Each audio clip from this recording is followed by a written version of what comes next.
sleeve. Tools and equipments required.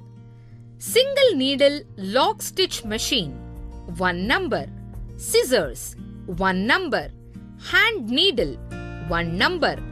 Ball pin, 1 box. Long cloth or poplin, 1 meter. Sewing thread, 1 number. Make a sample of puff sleeve. Puff sleeves are of short length. Medium and lightweight fabrics are best suited for this style. In the first type, the gathers are formed both top and bottom. In second type, the gathers are only at the bottom. In third style, the gathers are at the top end. Draft the puff sleeve and cut in the fabric. Puff sleeve. Point 0 to point 1 is equal to the sleeve length plus 67 cm for the puff. Point 1 to point 2 is equal to percentage of chest plus 3% centimeter. Point 2 to point 3 is equal to half of point 1 to point 2 less than percentage centimeter. Join point 3 and point 0 with a straight line. Point 4 to point 2 is 272 centimeters. Point 5 to point 3 is equal to 1/3 of point 4 to point 0. Make 2 rows of ease stitches at upper sleeve shape.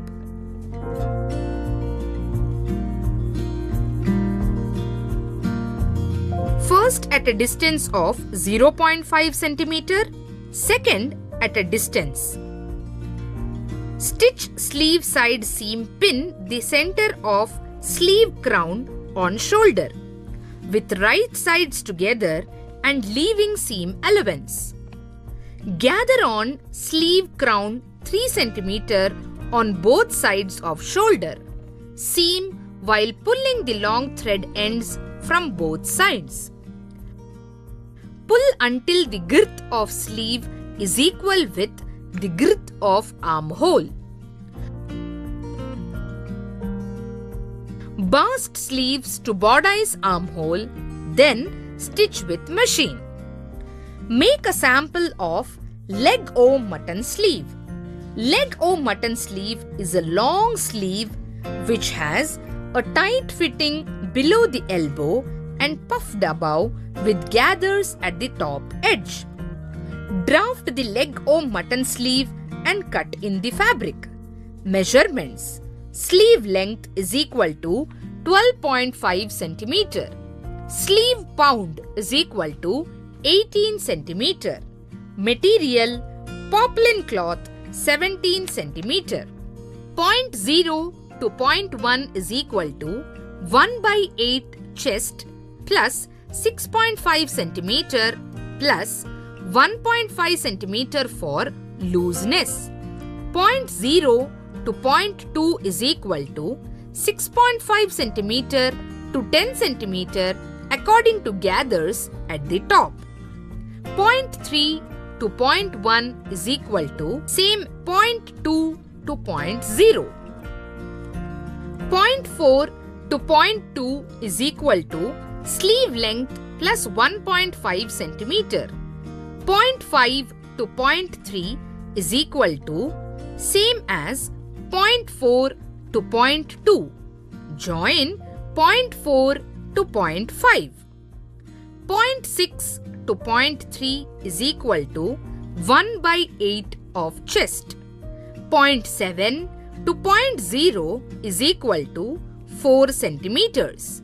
Shape point 6 to point 9 to point 7 to point 0 and point 6 to point 10 to point 11 to point 0. Point 12 to point 5 is equal to 2.5 centimeter. Join point 6 to point 12. Point 13 to point 4 is equal to 2.5 centimeter. Join and shape point 12 to point 13. Point 14 to point 13 is percent sleeve round plus 1.5 centimeter. Suppress the distance from point 10 to point 12 in a dart at point 13.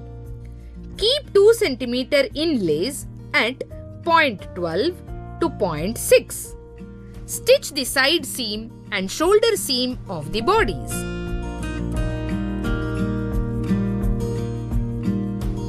Set the sewing machine for long stitches by adjusting the stitch regulator. Work a row of large machine stitches at the top of the sleeve edges. Prepare pull the formed stitches at both ends to form gathers. Sleeve bottom to point 3 or point 5 darks are stitched. Prepare a bias strip to the required length of the sleeve round and the width of 2 centimeters. Keep the right side of the bias piece to the right side of the lower edge of the sleeve and give machine stitch. Make 5 centimeter fold on the other side of the bias band and bring the folded edge over to the wrong side of the sleeve, just covering the row of large running stitch. Hem the folded edge of the sleeve on the wrong side. Measure the armhole and sleeve round. Stitch the side seam of the sleeve. Recap. In this session, we have learnt how to make a sample of puff sleeve, how to make a sample of leg O mutton sleeve. Hope you have understood all the concepts in this session. See you in the next session with a new concept. Thank you.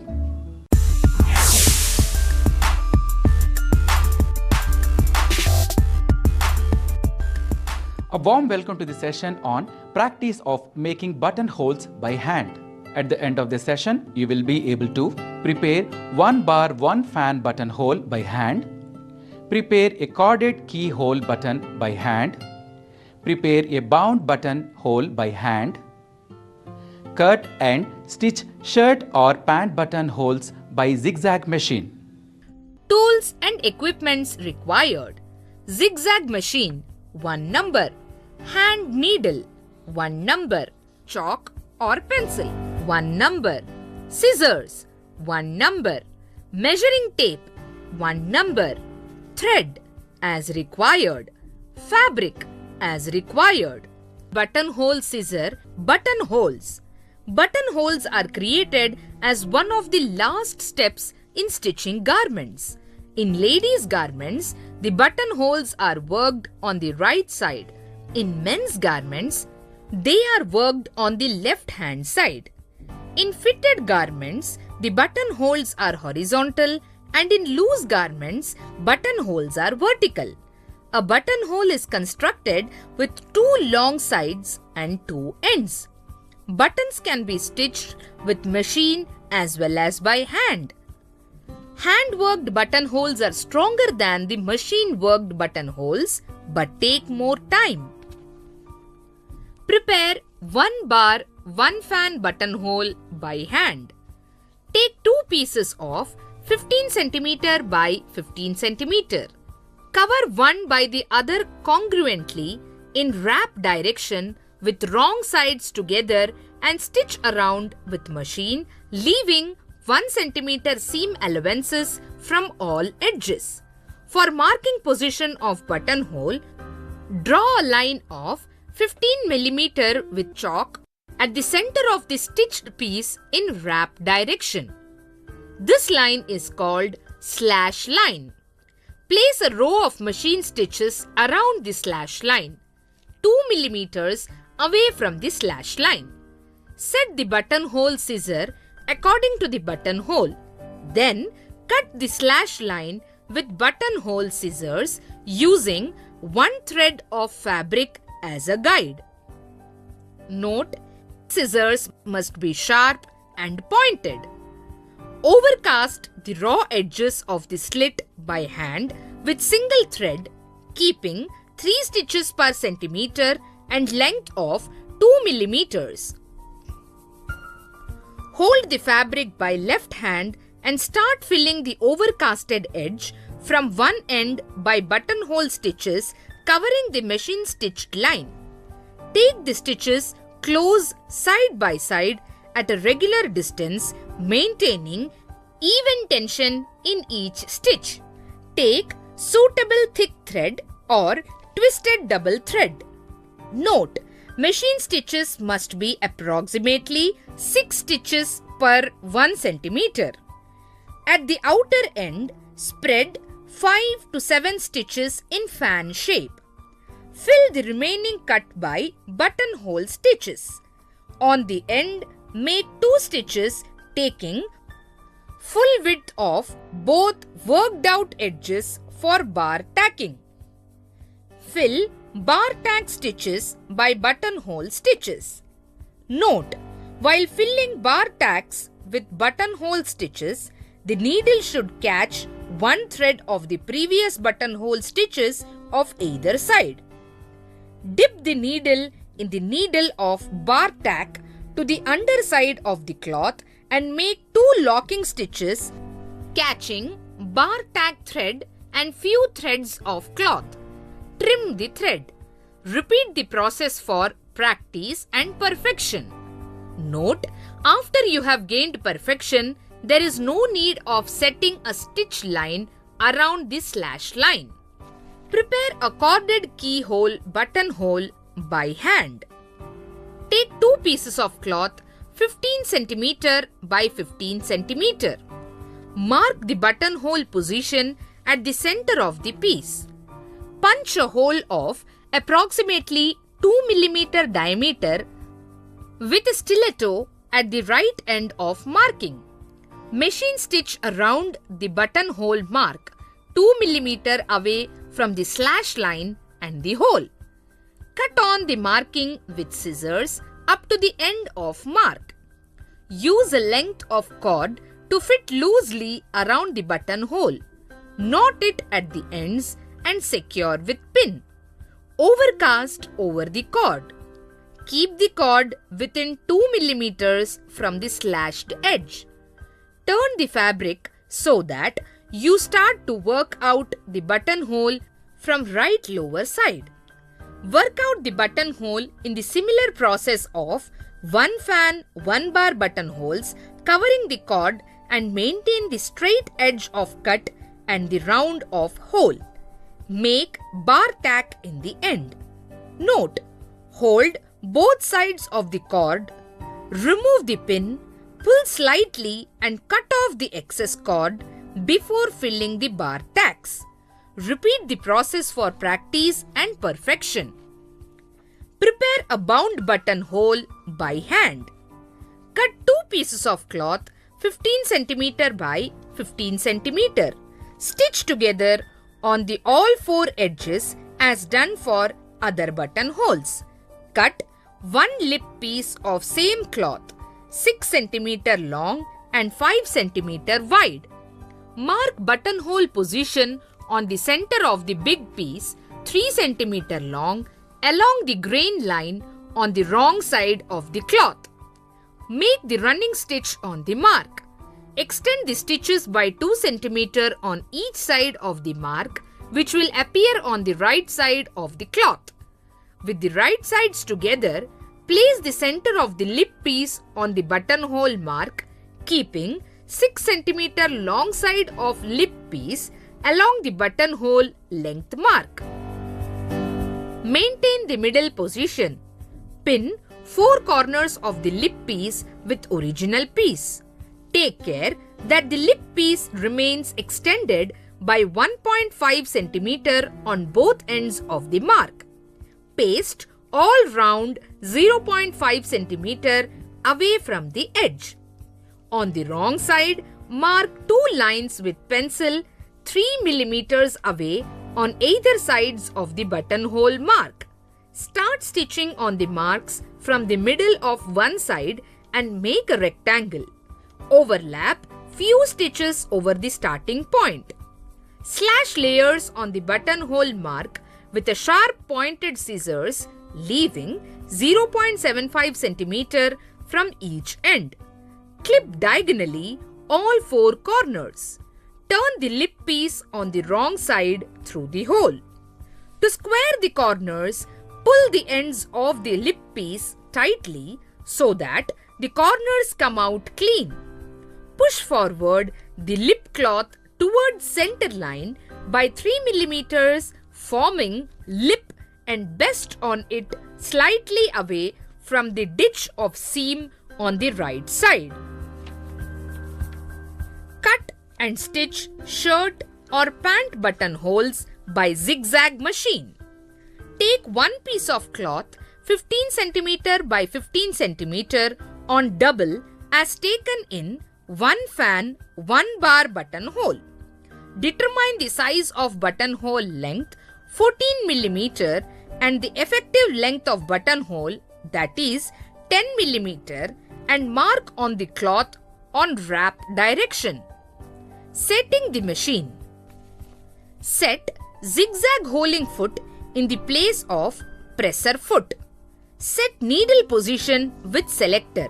Set stitch width selector at 1.5 mm width. Place marked piece under needle, aligning center marking of buttonhole with slot in the presser foot. Position the needle in the fabric at point A. Lower the foot and stitch to the end of marking up to point B. Drop the needle in the fabric at point B.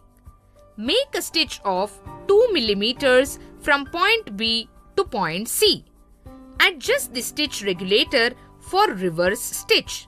Stitch the other side of the buttonhole back to starting point. Adjust the stitch width selector for bar tack at 3.5 mm. Make 6 stitches. At the end, make a double stitch for strengthening, or leave 2 cm long thread and make a knot at underside. Take out the fabric and finish the bar tack in the same way as at the other end. Remove the cloth from the machine and trim the loose thread. Slash in the center with seam ripper or pointed sharp scissors. Repeat the process in the same way. Recap. In this session, we have learnt how to prepare 1 bar 1 fan button hole by hand, how to prepare a corded keyhole button hole by hand, how to prepare bound button hole by hand, how to cut and stitch shirt or pant buttonholes by zigzag machine. Hope you have understood all the concepts in this session. See you in the next session with a new concept. Thank you.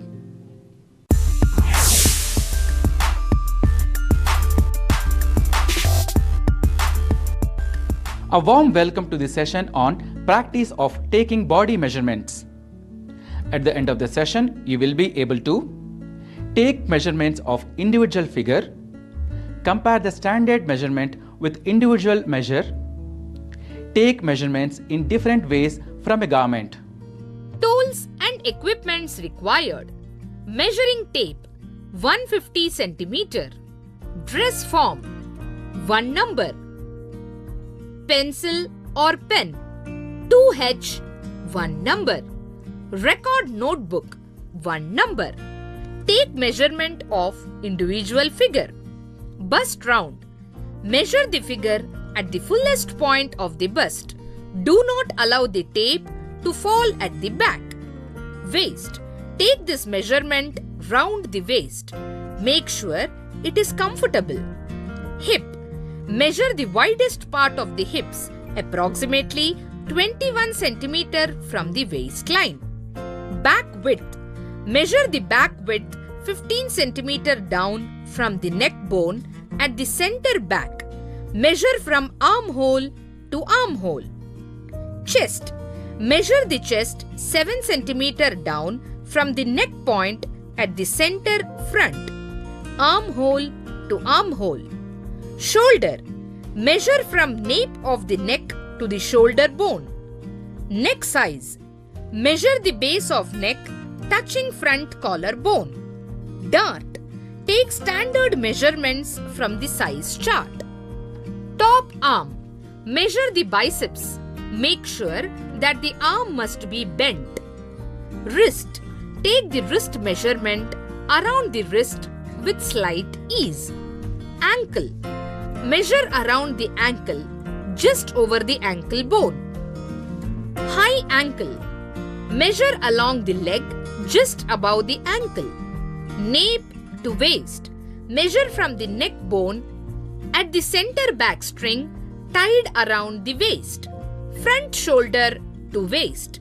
Measure from center of the front shoulder and tape along the bust point to waist. Armhole depth. Take standard measurement and verify measurement with that. Skirt length. Measure the skirt length from waist and do the required hem length. Note. Measure from the waist to the floor at the back and front to check that the balance of the figure is even. Waist to hip. Measure from waist to the level of the below the hip. Waist to floor. Measure from waist to floor starting from center body. Body raise. The subject should sit on hard chair. Take the measurements at the sides from waist to the chest. Sleeve length. Place the hand on the hip so that the arm is bent. Measure from shoulder bone and bring the tape along the elbow to wrist bone above the little finger. Note. The list of individual measurements should be carefully checked against the list standard measurements and any great deviation accounted for. The blocks can be then drafted using students' individual measurements. Standard body measurements. The largest percentage of population falls into the medium-high range. Though the birth of women varies, the general trend is for weight to increase with height. This feature is reflected in the size charts. The size chart of women of medium height 160 cm to 170 cm is given below. Compare the standard measurement with individual measure. The knowledge of the anatomy of the body is essential for the construction of the garment. The 8-head theory is a helpful system which describes some ideal proportions of human figure. According to this theory, the body is divided into 8 equal parts. The size of the head height is the measure of all the other units. Unit 1. Hair to chin. Unit 2. Chin to nipple. Unit 3. Nipple to navel. Unit 4. Navel to public organ. Unit 5. Public organ to mid-thigh. Unit 6. Mid-thigh to below the knee. Unit 7. Below the knee to above the ankle. Unit 8. Above the ankle to toe. Alteration of garment as per requirement of the customer. Problem. Folds below the bust dart. Solution. Undo the dart and part of the side seam. Lift the shoulder a little. Repin a bigger dart and pin the side seam to take out the excess fabric. Problem. Low waist. Solution. Tie a band around the waist and remark the waistline. Remove and repin the skirt to new waistline. Problem. Baggy below the hip. Solution. Raise the skirt at back only and repin. Problem. Gapping armhole. Solution. Undo dart and pin a bigger dart, making sure that it points towards the bust point. One may need to lift shoulder seam at the armhole. Problem. Low neckline gaps. Solution: lift at the front shoulder seam. Lower the dart point if necessary. Problem: folds in the dress below the waist. Solution: undo the side seam from below the armhole and ease out until the garment hangs smoothly. Problem: tight neck or armhole. Solution: slash and snip seam allowance to release tension. If it is not enough, mark a new seam line that is lower than before. Problem: neckline stands away and folds below. Solution: release shoulder seam and let it out at the armhole edge. Problem: shoulder seam lies towards the front of the shoulder.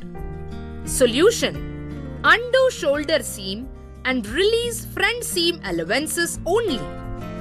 Problem: folds across sleeve at the top.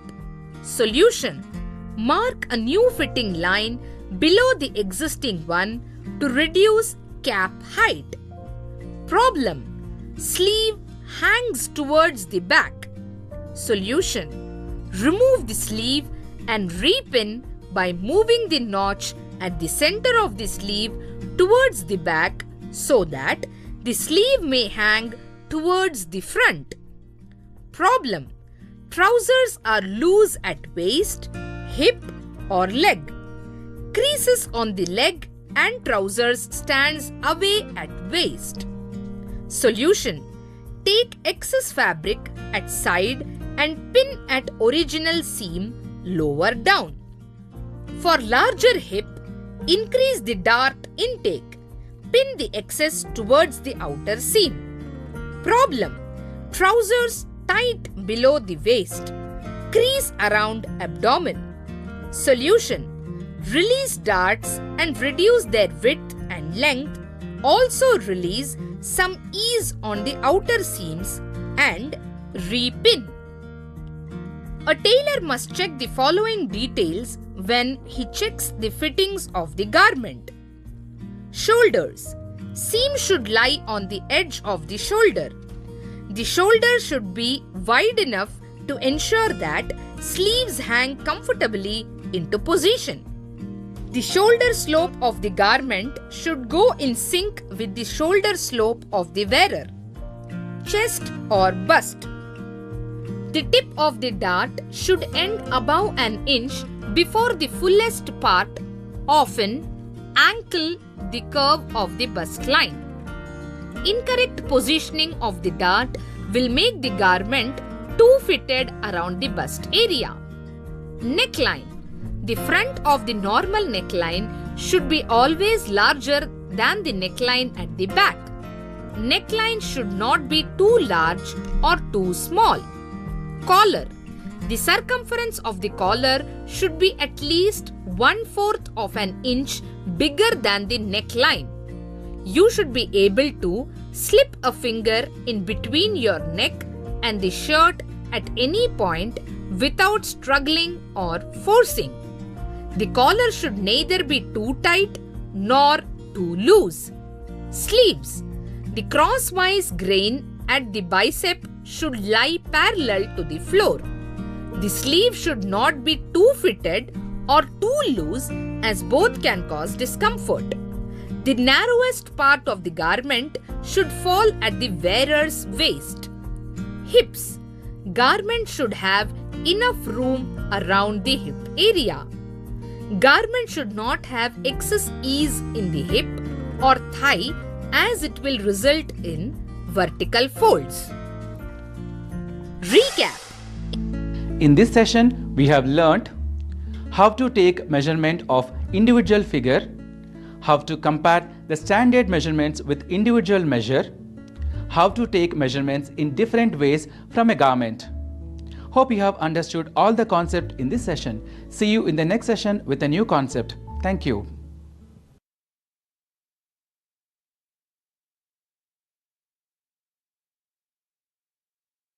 A warm welcome to this session on making samples of casing. At the end of the session, you will be able to prepare fold down casing, Prepare applied casing. Tools and equipments required. Lock stitch sewing machine, 1 number. Iron box, 1 number. Hand needle, 1 number. Scissors, 1 number. Dressmaker spin, 1 box. Long cloth or poplin, 1 meter. Sewing thread, 1 number. Casing. A casing is a fabric tunnel through which elastic or drawstring can be threaded to pull in or draw up the fabric. Casing can be used at sleeves and pants hems as well as for garment waistbands. The most common use of casings is for waistbands on pull-on pants and skirts, pyjamas. It is best suited for straight edges. Waistline casings are practical because they can be adjusted easily to change in waist measurement. Merely tighten or loosen the drawstring elastic. A casing should be 6 cm wider than the elastic or drawstring, so the elastic or drawstring can move easily through the tunnel, but not so loose that it twists easily. There are 2 types of casing: fold down casing, applied casing. Fold down casing. Fold down casing is the most common technique usually found everywhere and usually used by the beginners for quick stitching.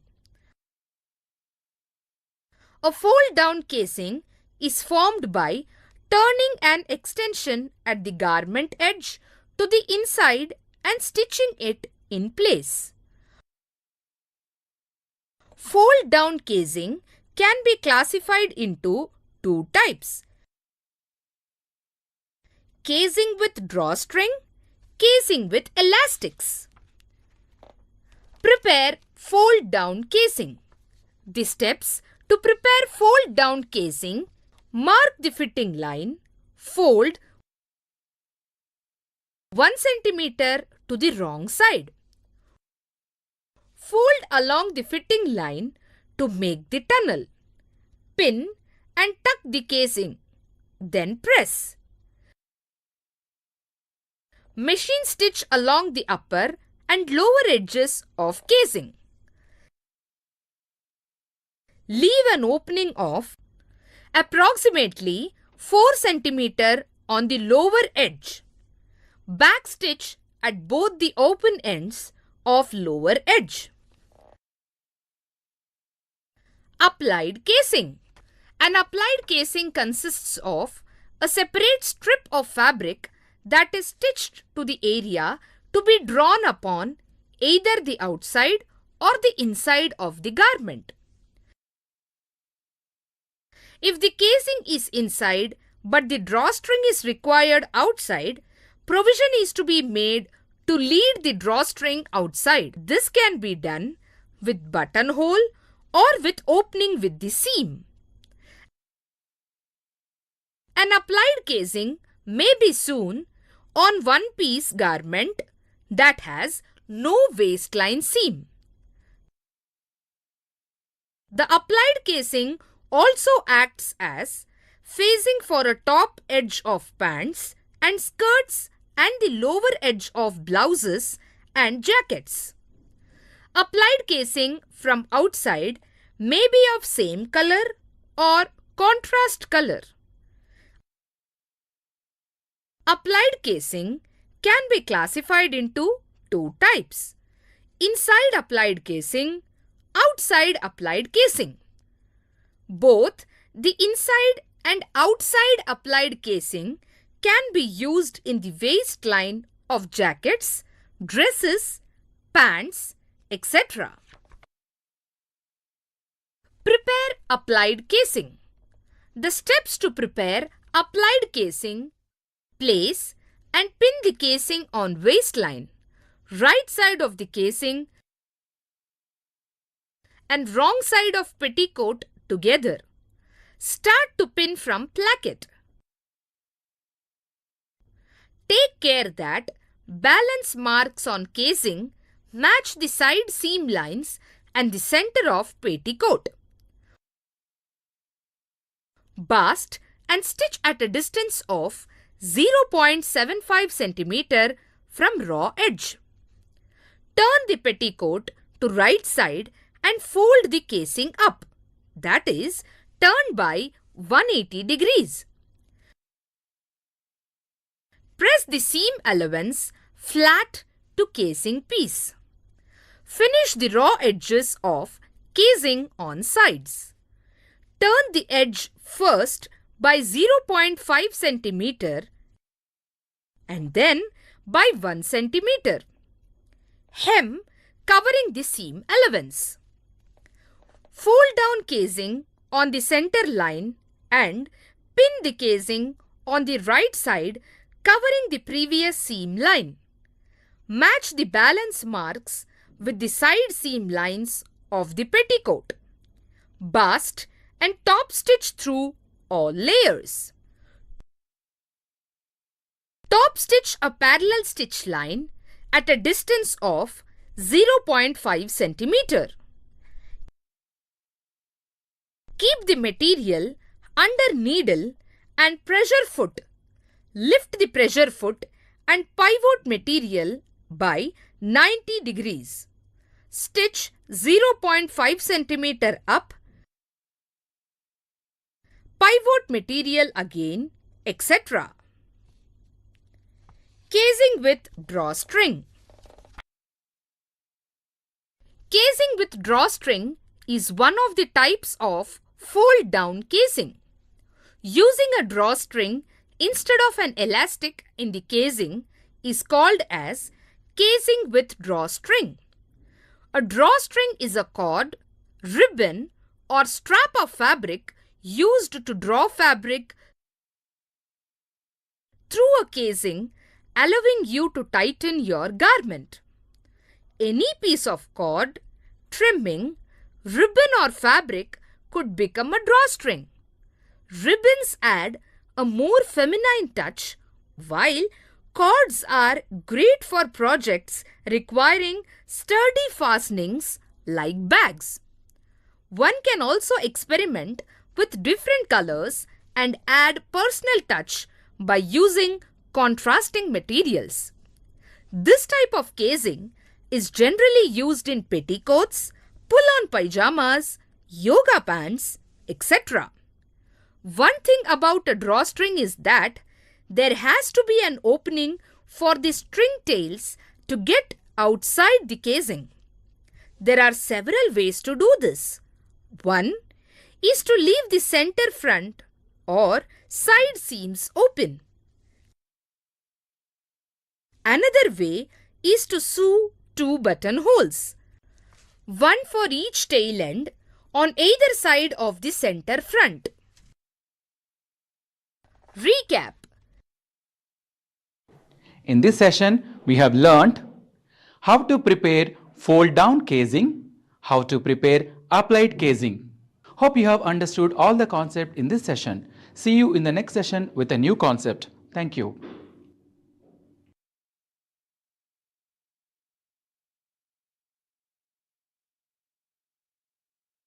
A warm welcome to this session on making samples of casing. At the end of the session, you will be able to prepare casing with drawstring, prepare casing with elastic, prepare casing and heading. Tools and equipments required. Lock stitch sewing machine, 1 number. Iron box, 1 number. Hand needle, 1 number. Scissors, 1 number. Dressmaker's pin, 1 box. long cloth or poplin, 1 meter. Sewing thread, 1 number. Prepare casing with drawstring. The steps to prepare casing with drawstring is given below. Mark the fitting line. Mark and cut 2 holes for the drawstring. Finish the holes with blanket or buttonhole stitch. Fold 1 cm to the wrong side, that is, first turning. Fold along the fitting line to make second turning. Pin, tack and press. Machine stitch along the upper and lower edges of the casing. Remove tacking. Insert the drawstring from one hole. Push it through casing and draw it out from the other hole. Casing with elastic. Casing with elastic is one of the types of fold-down casing. A casing is a hollow channel that holds elastic. This type of casing is generally used in baby garments, pants, etc. Casing with elastic is a synonym for comfort for many people. Casing with elastic allows for small variations in fit and work great for most body types. There are few tricks in making the casing with elastic waistband look neat and professional. They are given below. Whatever width of elastic we choose to work with, the casing we will create should be at least 1/4 inches, that is 6 mm wider. Stretch out elastic a few times before making the final cut. This will prevent the elastic from becoming loose over time. Use a large safety pin to pull the elastic through the casing. It's sturdier and won't open inside the casing, messing up the whole process. Secure the elastic by stitching through all layers in the side seams. This will prevent it from twisting in future. Prepare casing with elastic. The steps to prepare casing with elastic is given below. Mark the fitting line. Fold 1 cm to the wrong side. Fold along the fitting line to make the tunnel. Pin and tuck the casing, then press. Machine stitch along the upper and lower edges of the casing. Leave an opening of approximately 4 cm on the lower edge and remove the tacking. Attach a safety pin to one end of the elastic. Pin the other end of the elastic to the garment. Push the safety pin with the elastic through casing. Remove safety pin. Secure the ends of elastic by placing ends one over other and make a square stitching. Machine stitch along the lower edge of the opening to close the casing. Spread the gathers evenly in the casing. Casing with heading. A casing with a heading is a channel that you can run a cord of elastic through with a built-in ruffle at the end. They are super handy and you can add one to any pattern with a little bit of pattern manipulation. Casing with heading can be formed on either type of casing having free edge. This is done after making a tunnel. Stitch a second row of after the desired depth of the casing. When casing is drawn up, it will gather the heading automatically. Prepare casing and heading. Determine casing depth by loosely pinning a curtain fabric strip around the rod. Remove rod and measure the distance from the top of the strip to the pin. Add 1/2 inches, that is 1.3 centimeter, to be turned under. Press under 1/2 inches, that is 1.3 centimeter, along upper cut edge of curtain panel. Fold over again and press to form a hem equal to amount measured. Stitch close to folded hem edge to form casing. Back stitching at both ends. If desired, stitch again close to the upper edge to create a sharp crease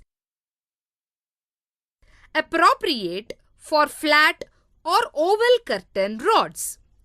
How to sew a casing with a heading.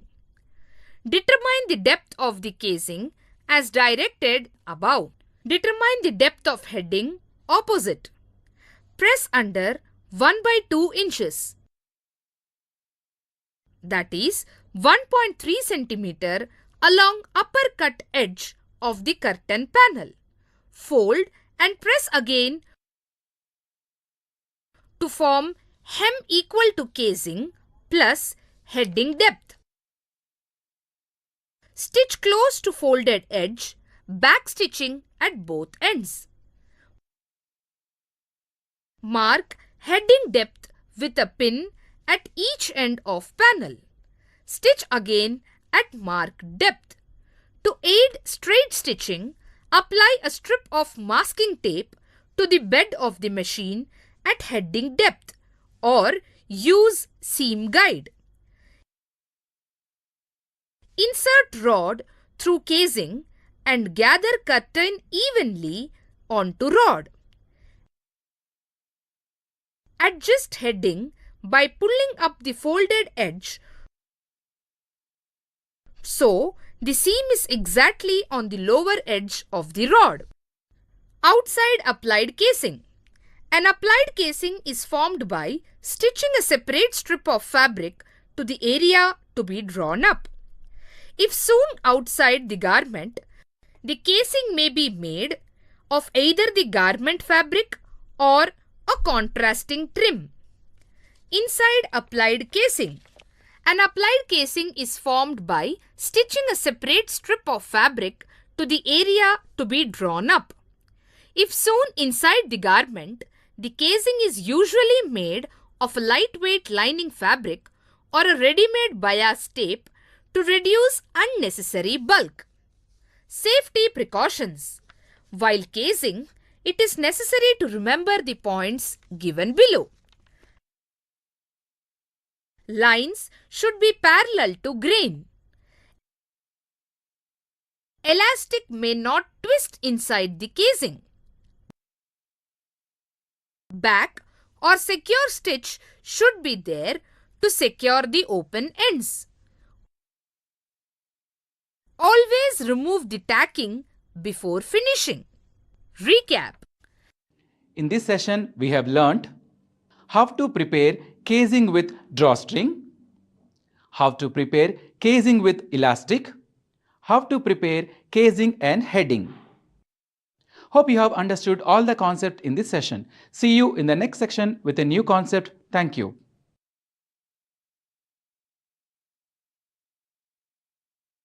A warm welcome to this session on making samples of neck edge finishing. At the end of this session, you will be able to finish the neckline using binding piping. Tools and equipments required.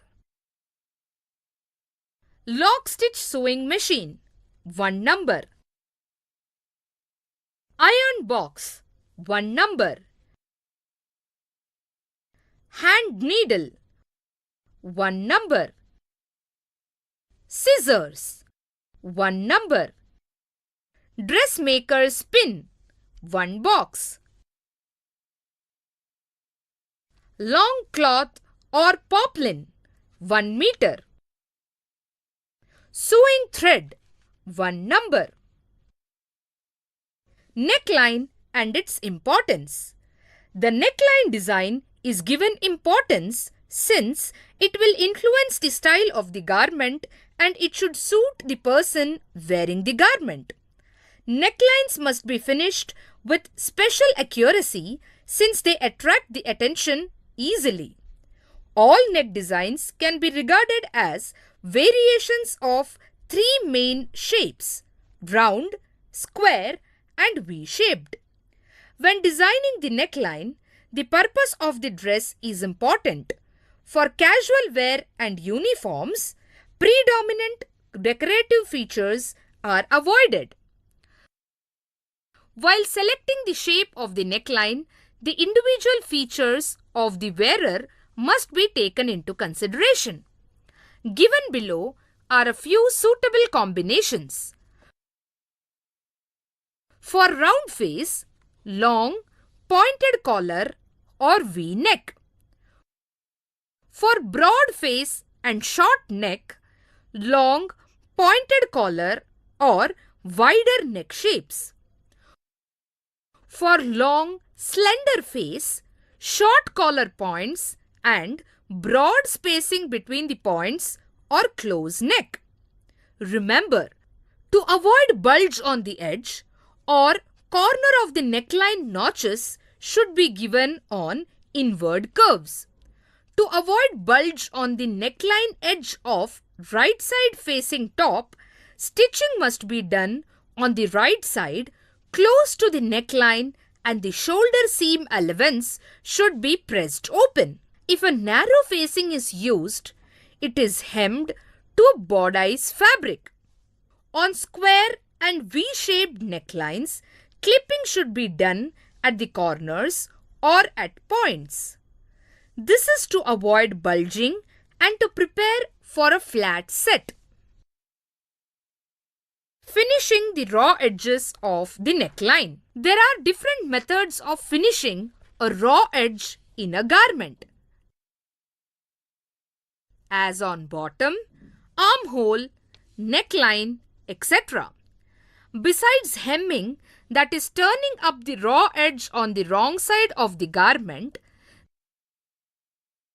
there are 2 more methods of edge finishing, which are facing and enclosing of edges. The material used for facing and enclosing of edges can be cut on the straight grain or on the bias, that is, at a 45 degrees angle, diagonal to the wrap and weft. Piping or cording. Piping is a method for a decorative edge finishing. It is cut from the bias material. Cording, also known as piping, is a trim available in a variety of different colors, fabrics and finishes. While the most readily available piping is made of cotton and comes in a package similar to bias binding, other common styles are made of silk, satin, leather or suede. It may be made from either self fabric, that is, the same fabric as the object to be ornamented, or contrasting fabric, or of leather. The pipe is stitched between the 2 layers of the fabric to form a flat welt on the edge. The pipe can also be filled with a cord to make the welt stronger and more conspicuous. For extra stretch and flexibility, the fabric strip used to construct cording is cut on the bias. Piping or cording. Working method of piping. Measure the shape neckline and cut piping or cording piece of the length 3 cm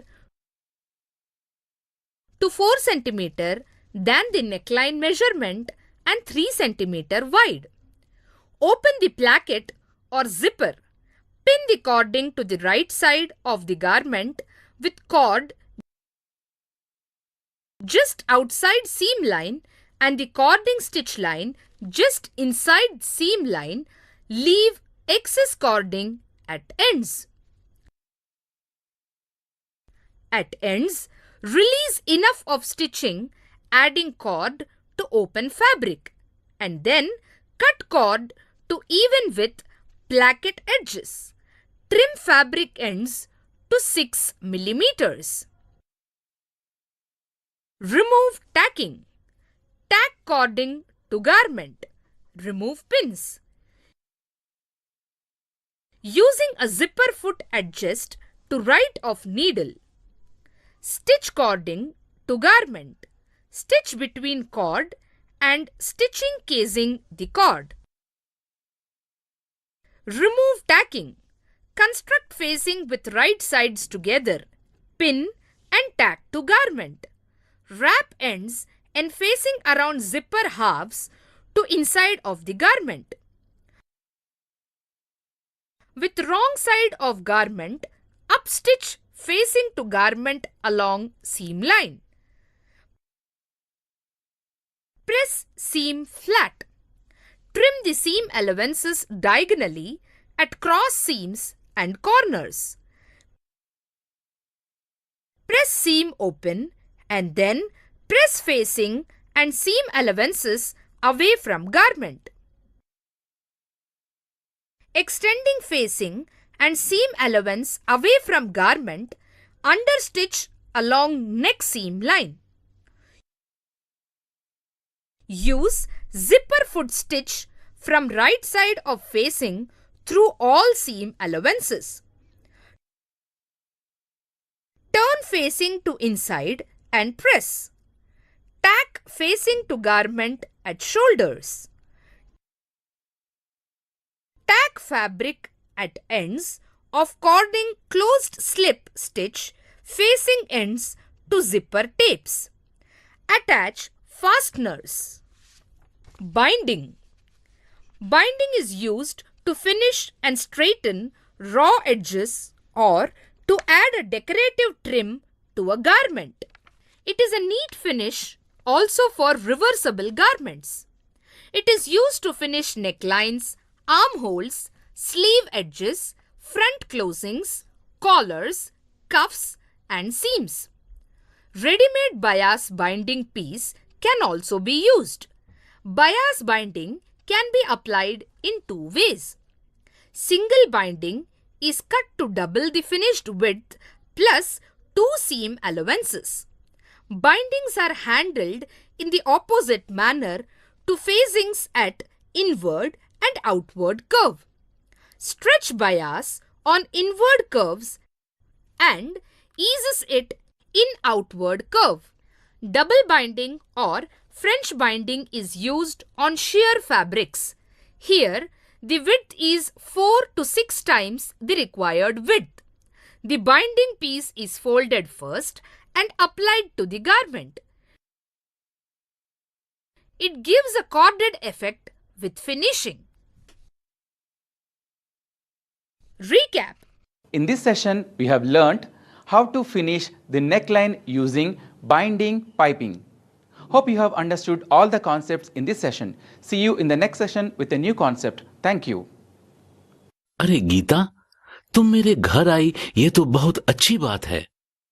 वास्तव में मुझे internet के बारे में कई महत्वपूर्ण बातों को समझने में तुम्हारी मदद की जरूरत है। जरूर चाचा, मैं यहाँ आपकी मदद और मार्गदर्शन के लिए आई हूँ। देखो गीता, जब मुझे ट्रेन से कहीं जाना होता है तो मुझे बहुत मुश्किल समय